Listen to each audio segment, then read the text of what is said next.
আসসালামু আলাইকুম। ক্ষমতাচ্যুত প্রধানমন্ত্রী শেখ হাসিনা টেলিগ্রামে ভাষণ দেওয়ার কারণে ধানমন্ডি ৩২ নম্বর বাড়িতে এই মুহূর্তে দাউ দাউ করে আগুন জ্বলছে।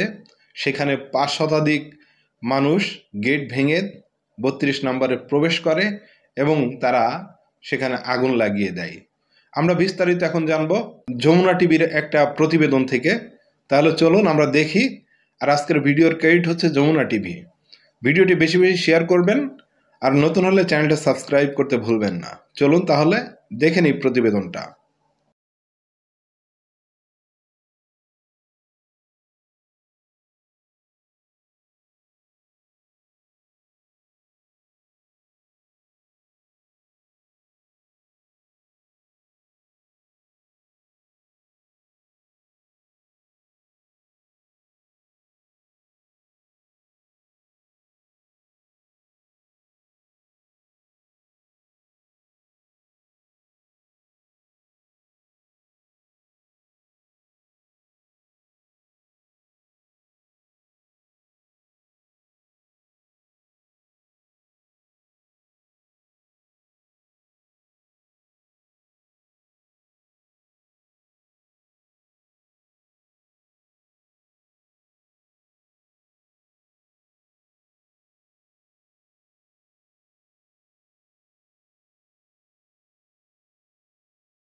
ভিডিওটি দেখার পাশাপাশি আমরা কিছু কমেন্ট পড়তে চাই যে আসলে এগুলো মানুষ কিভাবে দেখছেন বিষয়গুলো।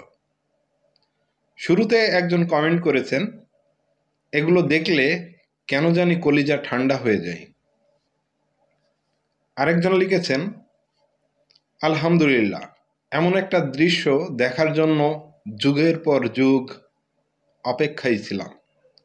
সবাইকে ঈদ মোবারক। আরেকজন লিখেছেন, এইভাবে আমরা এগিয়ে যাব ইনশাল্লাহ। আরেকজন লিখেছেন, দেশ থেকে ফ্যাসিজমের সব মুছে ফেলা সত্যিই জরুরি। আরেকজন লিখেছেন, পিনাকি ভট্টাচার্যের কথার সাথে কাজের মিল আছে। আরেকজন লিখেছেন, কলিজা ঠান্ডা লাগছে, আলহামদুলিল্লাহ। আরেকজন লিখেছেন, ছাত্র ভাইদের সাথে আছি। আরেকজন লিখেছেন, আলহামদুলিল্লাহ। আরেকজন লিখেছেন, সাবাস বাংলাদেশ, সাবাস। আরেকজন লিখেছেন, আলহামদুলিল্লাহ, ভালো হয়েছে। আরেকজন লিখেছেন, অনেক আগেই করা উচিত ছিল, আল্লাহু আকবার। আরেকজন লিখেছেন, আলহামদুলিল্লাহ, পাপের সাম্রাজ্যের ধ্বংস হোক। আরেকজন লিখেছেন, আলহামদুলিল্লাহ। আরেকজন লিখেছেন, সাধারণ ক্ষমা ঘোষণার পরিণাম। আরেকজন লিখেছেন, আলহামদুলিল্লাহ, খুব খুশি হলাম। আরেকজন লিখেছেন, ভাই সাবাস বাংলাদেশ, আমরা সবাই মিলে আসছি। আরেকজন লিখেছেন, আলহামদুলিল্লাহ। আরেকজন লিখেছেন, এখন যা করেন পরে যেন সহ্য হয় ভাই। আরেকজন লিখেছেন, আলহামদুলিল্লাহ, সবাইকে ঈদ মোবারক। আরেকজন লিখেছেন, প্রবাসে থাইকা খালি দেখি, বাংলাদেশের কোনো রাজনৈতিক দলই আমার পছন্দ না, সবাই এক, যখন যার চেয়ার পকেটে ভর্তি তার। আচ্ছা। আরেকজন লিখেছেন, আলহামদুলিল্লাহ, আমি আমার মন থেকে ছাত্রদের জন্য সবসময় দোয়া করি, আল্লাহ রাব্বুল আলামিন জালিম ধ্বংস করে দিন, আমিন। আরেকজন লিখেছেন, চক্ষু শীতল করার মতোই দৃশ্য। আরেকজন লিখেছেন, ছাত্র জনতার সাথে আছি এবং থাকবো ইনশাআল্লাহ। আরেকজন লিখেছেন, তীব্র নিন্দা ও প্রতিবাদ জানাই, জঘন্যতম কাজ। আরেকজন লিখেছেন, পিনাকি দাদা বলছে রাত ৯টায় জয় বাংলা হয়ে যাবে। আরেকজন লিখেছেন, ধন্যবাদ। আরেকজন লিখেছেন, ভালোবাসা অবিরাম। আরেকজন লিখেছেন ঈদের আনন্দ পেলাম। প্রিয় ভাই বোনেরা, দেখলেন ভিডিওটি এবং সাধারণ মানুষ যেসব কথা লিখেছে সেই কমেন্টগুলোই পড়লাম।